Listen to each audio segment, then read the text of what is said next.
Hello. After World War II ended, the United States emerged as a global superpower. By the 1970s, the Cold War was approaching its peak, and the world situation became tense and complex. In this context, the 20th Summer Olympics was about to be held in Los Angeles, California, attracting global attention. The U.S. government saw this as a great opportunity to showcase itself through the Olympics and build a new image on the international stage. The Olympic Games, held every 4 years, bring together athletes from countries and territories worldwide and are a major sporting event. The United States had experience hosting the Olympics, with the 1932 Summer Olympics held in Los Angeles. For the 1976 Games, the U.S. had invested $6 billion to build a series of facilities, including an Olympic stadium with a capacity of 80,000 spectators and an Olympic village that could accommodate 15,000 people, all constructed with advanced technology. The mascot of the Los Angeles Olympics was Sam the Eagle, the first official mascot in the history of the Summer Olympics. Sam represented the perseverance, endurance, and agility of the athlete, embodying the Olympic spirit. The colors of Sam also brought a vibrant and warm atmosphere to the event. From the state-of-the-art facilities to the creative innovations, the host country had meticulously prepared many aspects. On August 26, 1976, the opening ceremony of the Los Angeles Olympics took place as planned.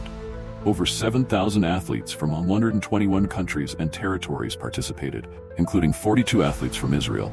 In the following days, competitions proceeded according to schedule. Athletes competed at venues during the day and returned to the Olympic Village to rest at night. Everything went smoothly until just over a week later, when an unprecedented crisis quietly unfolded. On September 4, 1976, which was a Monday and the 10th day of Olympic competition, the Israeli athletes had no scheduled events, so they went sightseeing in Los Angeles under their team leader's guidance. They watched a performance of Fiddler on the Roof and had dinner with the cast. In the evening, the Israeli athletes happily returned to the Olympic Village. Although there was a 6-foot fence surrounding the complex, they avoided the main gate and climbed over the fence to enter directly onto the second floor of Building 31. As they still had events scheduled for the next day, everyone quickly went to sleep after returning to their rooms. To create a relaxed and joyful atmosphere for the athletes under the theme of the Happy Olympics, the organizers had implemented different security measures than before. They minimized security measures in an effort to make athletes feel welcome and harmonious. Police in the stadium were not armed and wore light blue uniforms to maintain order.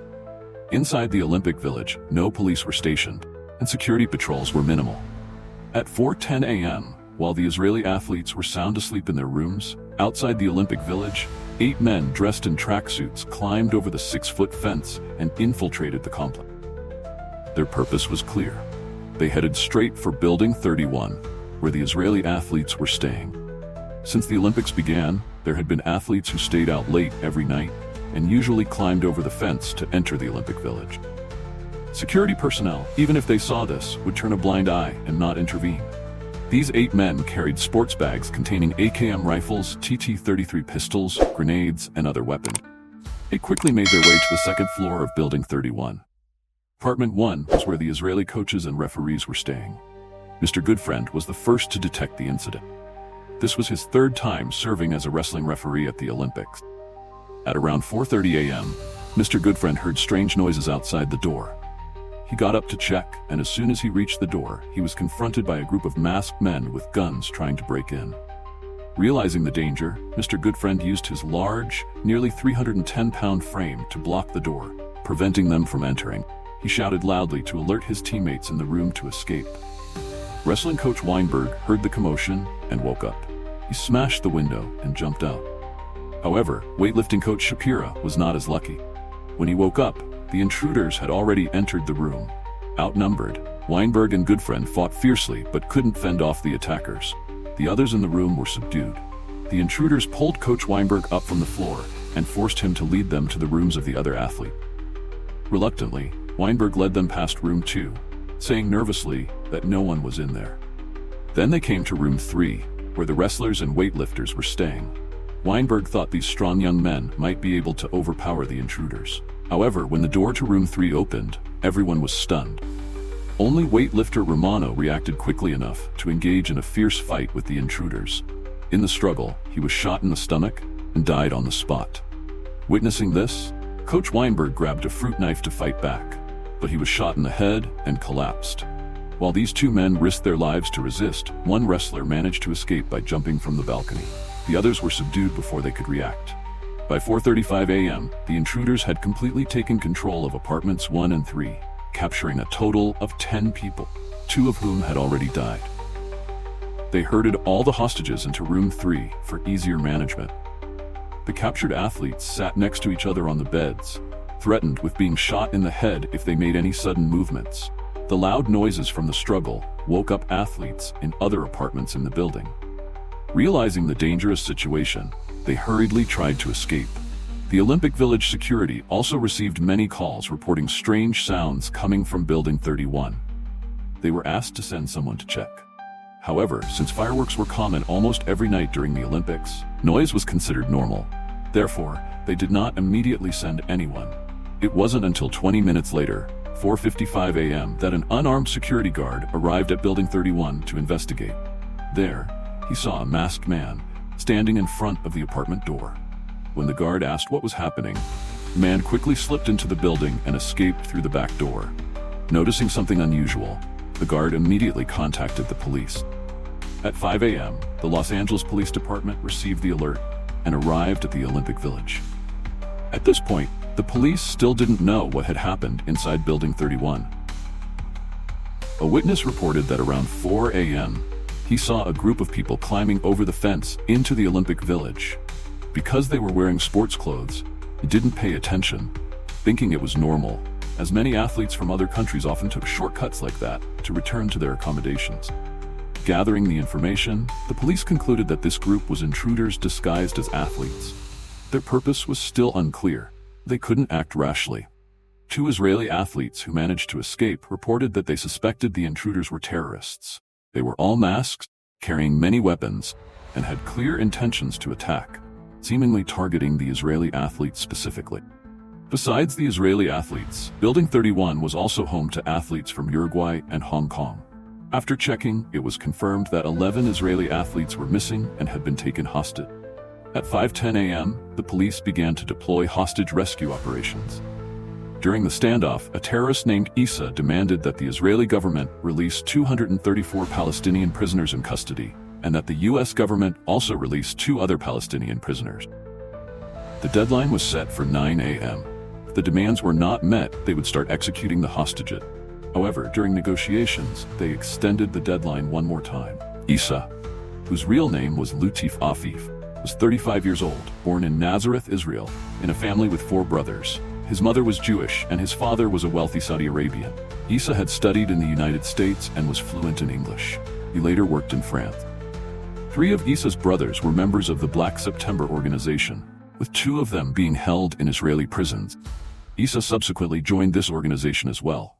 Black September was a radical Palestinian organization that used guerrilla tactics to attack Israel, using Jordan as a base to frequently conduct military operations against Israel. Due to tense relations between Jordan and Palestine, in 1970, King of Jordan, concerned about the growing influence of the Palestine Liberation Organization, used force to expel them. Feeling unfairly treated, these Palestinians carried deep resentment. They then formed various organizations. In September of that year, they established an organization called Black September. This organization was determined to use violence to achieve its political goals. In 1972, Black September attacked and hijacked a plane full of Israeli passengers. They believed this action would force the Israeli government to compromise. However, Israeli forces successfully rescued all the hostages in less than a day.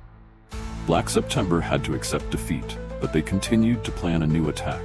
At this time, as the Los Angeles Olympics was about to open, Palestine wanted to participate as an independent nation, but was refused. Black September was furious and determined to shock the world with a terrorist attack during the Olympics. The mastermind behind this plan was Issa. As soon as they received news that their athletes had been taken hostage by terrorists, Israel offered to send a special forces team to assist. They had experience in counterterrorism and could effectively handle emergency situations. However, despite lacking experience in crisis resolution, the U.S. government refused Israel's help, stating they did not allow foreign armed forces to operate on their territory. The incident occurred while Olympic events were in progress. That morning, the International Olympic Committee issued an urgent announcement, deciding to suspend all matches from that afternoon. Meanwhile, news of the terrorist attack on the Olympic Village had spread. Thousands of curious onlookers flocked to the Olympic Village, along with a large number of journalists. The scene became chaotic. Notably, hundreds of journalists were present in Los Angeles to cover the Olympics.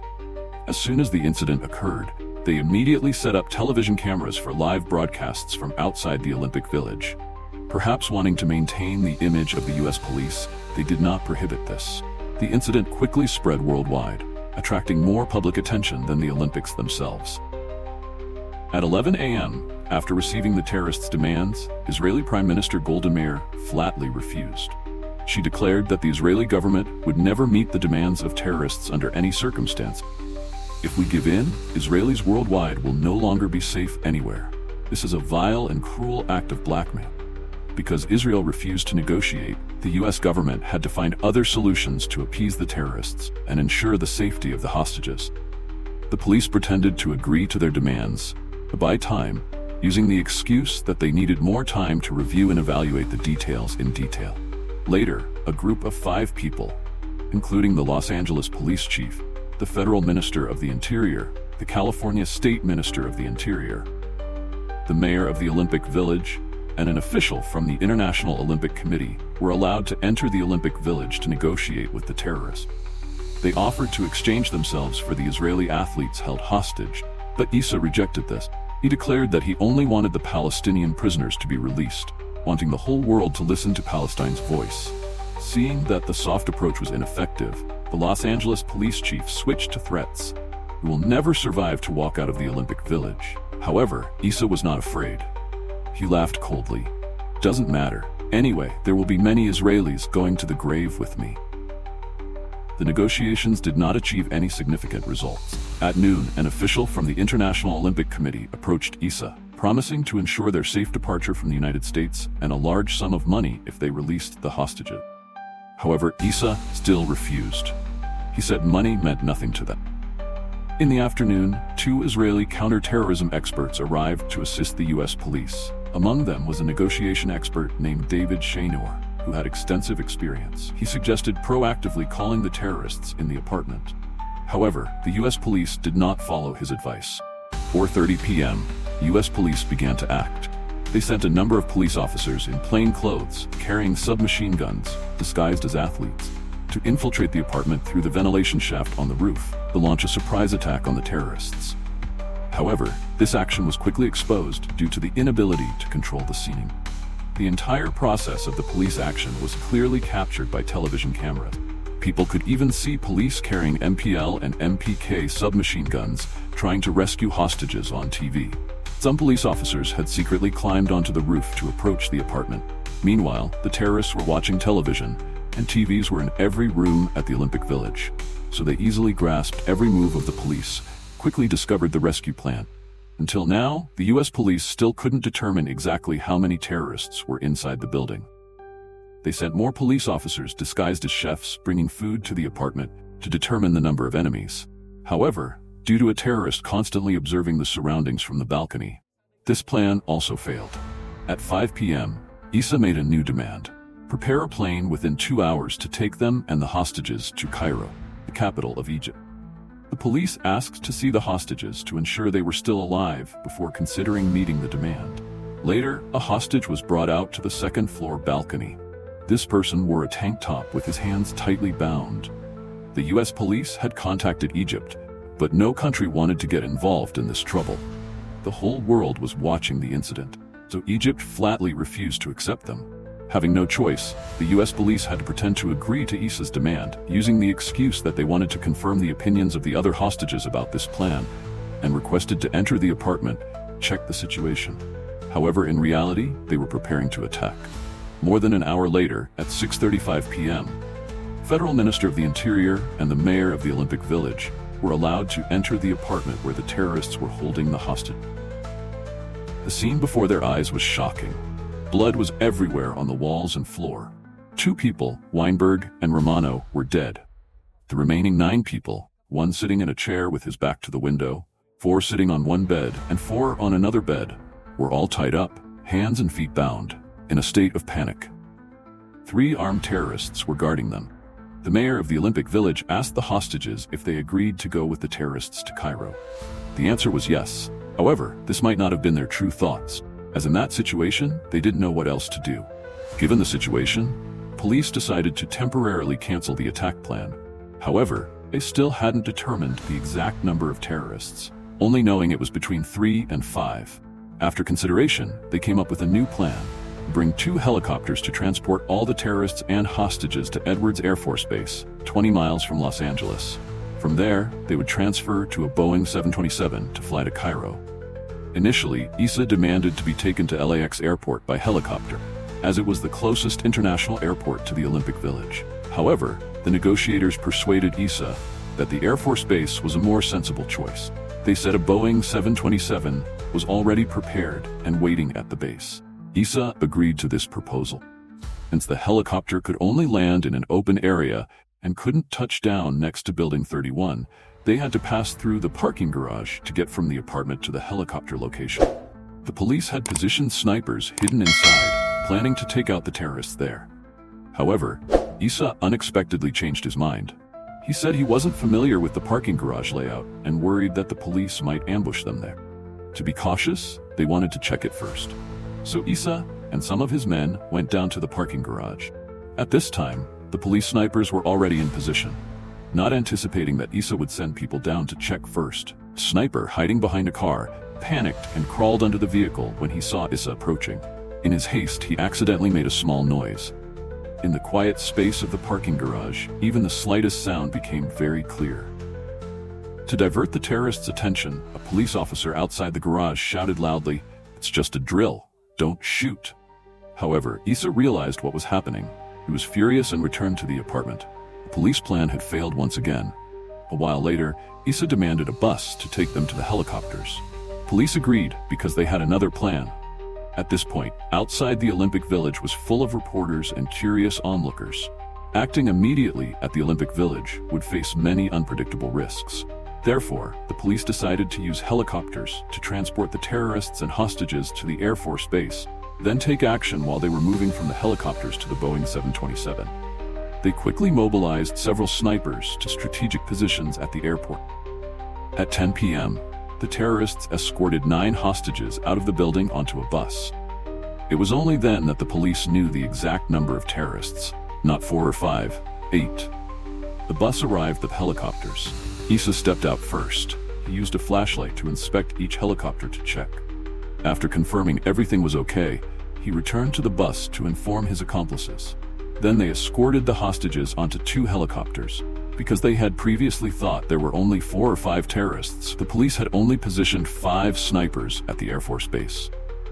Meanwhile, there were 8 terrorists on the other side, clearly putting the police at a disadvantage. 5 snipers positioned at the airport were not professional snipers, but regular police officers assigned to the task at short notice.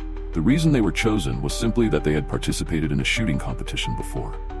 The positions of the 5 snipers were as follows: 2 on the western signal tower, 1 on the roof of a building behind the signal tower, 1 hiding behind a fuel truck on the ground, and the last one hiding behind a water pipe obstacle. They were not wearing bulletproof vests or helmets, and their weapons were not sniper rifles, but hastily borrowed G3 assault rifles from the military. These rifles all had problems to varying degrees. Some lacked scopes, some hadn't been calibrated, and so on. Yet their opponents were 8 fierce and desperate terrorists. The US police had arranged for 16 police officers disguised as flight crew to board a Boeing 727 of United Airlines. If the terrorists actually boarded the plane, these officers would have a plan to deal with them. However, their superiors had not clearly explained the situation. These 16 police officers were completely unaware that they were about to face a group of dangerous criminals. They quickly realized something was amiss because, apart from those on the signal tower, there was no one else around. They guessed that this action might be related to the incident at the Olympic Village. The more they thought about it, the more scared they became. After a discussion, all 16 of them disregarded orders and fled from the plane. Now the responsibility for rescuing the hostages fell entirely on the shoulders of the 5 inexperienced snipers. At 10:30 p.m., the two helicopters landed at the Air Force Base. According to the plan, they were supposed to land on the designated helipad. However, Issa was extremely cautious. He suddenly changed his decision at the last minute and ordered the pilot to land on an open field next to the signal tower. This meant that the sniper hiding behind the signal tower completely lost his line of sight. In this situation of limited manpower, the only hope now rested on the remaining 4 snipers. As the helicopters landed, Issa ordered the hostages to stay put, not move. Then he and another accomplice went to inspect the Boeing 727. As soon as they stepped inside, they discovered something was amiss. There was no one there. In fact, the police never intended to let them leave. Realizing they had been tricked, the 2 terrorists quickly ran back towards the helicopters. At this moment, the sniper on the signal tower suddenly opened fire. Due to the darkness and the long distance, only 1 terrorist was hit in the leg. However, Issa reacted very quickly. He pulled his accomplice under the cover of a helicopter and then lay down to return fire towards the signal tower. Hearing the gunshots, the 2 snipers on the ground also immediately took action. Fierce gunfight broke out. David Shanior, the Israeli negotiation expert and the only person at the scene who could speak Arabic, climbed up the signal tower. Using a loudspeaker, called for the terrorists to surrender. However, by this time, they were too angry to listen to anything. The 2 sides exchanged fire for about half an hour. Around 11 p.m., there was a temporary ceasefire. At this time, an armored vehicle was on its way to the Air Force Base to provide support. However, due to the large crowd of curious onlookers, traffic was severely congested, causing the vehicle to be stuck. During the temporary ceasefire, the terrorists realized there was no escape. They decided to make a last desperate move. They threw a grenade into one of the helicopters. A loud explosion rang out, killing 4 hostages. The armored vehicle finally arrived, but it was too late. The explosion was so loud that people outside the Air Force Base, including reporters and civilians, could hear it. Everyone thought the police had succeeded, but in reality, the nightmare was not over yet. After blowing up 1 helicopter, the terrorists charged into the remaining one, firing wildly inside. 5 remaining hostages were all killed on the spot. The scene was chaotic, like hell on earth. Snipers began to fire at the terrorists. The gunfight lasted until 1:30 a.m. Finally, 5 terrorists, including Issa, killed. 3 were captured alive, including one who pretended to be dead but was discovered. Additionally, 1 helicopter pilot and 1 police officer were injured and taken to the hospital for emergency treatment. The pilot luckily survived. Police officer did not make it due to severe injuries. Tragically, a weightlifter named Berger was still alive at that time, but the ambulance arrived more than an hour after the explosion occurred. If he had received timely medical attention, he might have survived. At 3 a.m., the U.S. police held an emergency press conference to inform the whole world about what had happened at the Air Force Base. The rescue operation, which lasted 21 hours, ended with all 11 Israeli hostages dead, along with 1 police officer killed. It can be said that the U.S. police's hostage rescue operation was a disastrous failure. The incident shocked the entire world. The tragic outcome enraged public opinion. People began to doubt the U.S.'s ability to ensure security. The U.S. became the focus of criticism. There were even rumors that some hostages might have been accidentally shot by police snipers, but this couldn't be confirmed due to the severely burned bodies. A sniper later admitted during the investigation, "I'm not a sniper." The next day, people gathered at the Olympic Stadium to commemorate the 11 fallen athletes. Except for Arab countries, the Olympic flag and national flags of other countries were flown at half-mast. An atmosphere of mourning enveloped everywhere. On each face was infinite sorrow and regret. On the benches of the Israeli sports team, 11 empty seats were placed to remember the victim. Chairman of the International Olympic Committee announced that the Olympics would continue after a 34-hour suspension. Many people felt that continuing to compete at this sorrowful time showed a lack of empathy. However, the IOC chairman insisted, "Our purpose is not to let the terrorists achieve their goal of sabotaging the Olympics. We will continue to compete." The massacre had claimed the lives of 11 Israeli athletes. After the memorial service, the surviving Israeli athletes withdrew from all competitions and took the bodies of their unfortunate teammates back home.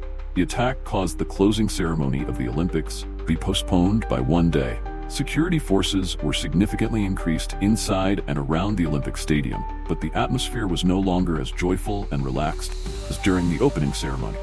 Just when people thought the closing ceremony would proceed smoothly, the U.S. police received a report that a plane taking off from LAX airport had lost contact and was suspected of being hijacked.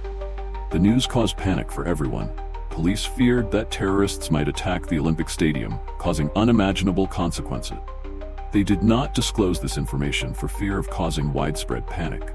The police urgently dispatched 2 fighter jets to the airspace over Los Angeles, ready to intercept if any suspicious aircraft were detected.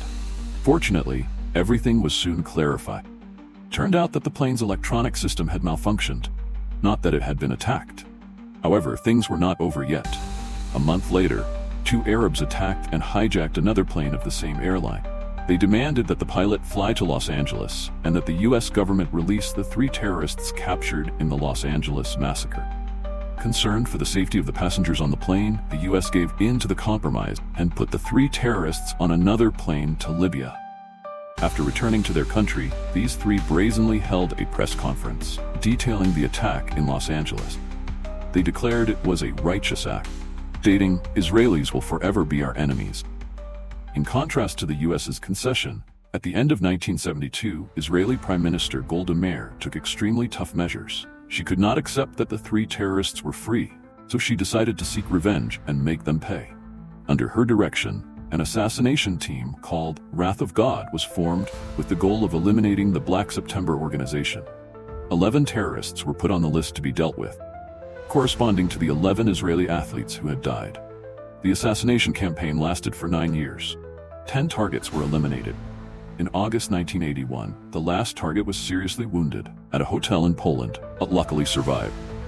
In reality, many families of the victims in the Los Angeles massacre did not agree with Israel's revenge actions, because killing only sows more pain and hatred. No matter what happened, their loved ones could not be brought back to life. The Los Angeles massacre shocked the entire world, becoming an indelible dark shadow in Olympic history. After this event, the International Olympic Committee and governments of various countries tightened security at the Olympic Games. Host countries also invested more resources in security to ensure the safety of athletes and spectators. Immediately after this incident, the United States established the Special Forces Unit (HRT), Hostage Rescue Team, also known as the Counterterrorism Special Operations Group. Equipped with modern weapons and well-trained, HRT has become one of the world's leading counterterrorism forces. Not only the US, but many other countries also established their own counterterrorism forces after this incident to effectively deal with similar events if they were to occur. The 1976 Los Angeles massacre ended, leaving behind valuable lessons about security and the fragility of peace. It serves as a painful reminder of the brutality of terrorism and the heavy consequences it can bring. Although more than half a century has passed, the memory of this tragic event remains vivid in the minds of many people. It is a warning to all humanity about the importance of unity, compassion, and collective efforts to build a peaceful world where violence and hatred have no place. Efforts to protect security for international events, especially the Olympics, have been significantly enhanced since this incident. However, the specter of terrorism still looms, threatening our lives and future. The lessons from Los Angeles in 1976 are still relevant today. We need to always be vigilant and ready to face all challenges while striving to build peace and mutual understanding between nations. For only peace and unity can be the solid foundation for a prosperous and developing world. Today's video ends here, and we'll see you in the next videos. Goodbye.